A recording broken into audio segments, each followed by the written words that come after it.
Seorang anak perempuan di bawah umur di Palembang harus menerima nasib naasnya akibat dibawa lari dan disetubuhi berulang kali oleh seorang yang menjadi teman curhatnya. Kejadian ini berawal dari curhatan korban berinisial VQ 12 tahun di Facebook yang direspon pelaku berinisial YAP 21 tahun. VQ bercerita jika dirinya sering dimarahi sang ibu. Bak pahlawan, YAP menenangkan VQ hingga pelaku mengajak korban ke kos-kosannya yang berada di wilayah Indralaya, Ogan Ilir.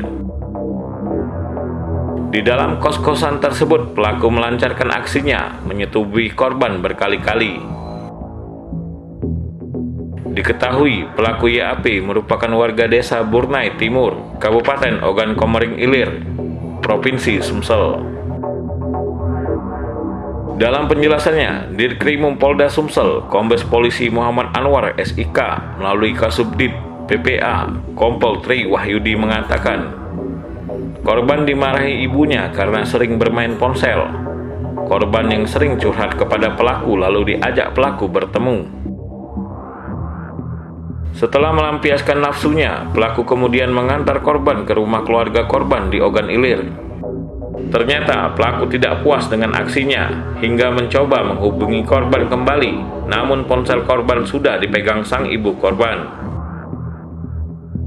Ibu korban yang merasa kesal lalu berpura-pura menjadi korban dan menjawab pesan pelaku hingga sepakat bertemu di suatu tempat. Melihat pelaku, ibu korban dan keluarga menyergap dan menangkap pelaku. Setelah diinterogasi keluarga korban, pelaku kemudian diserahkan ke pihak berwajib untuk dimintai pertanggungjawaban.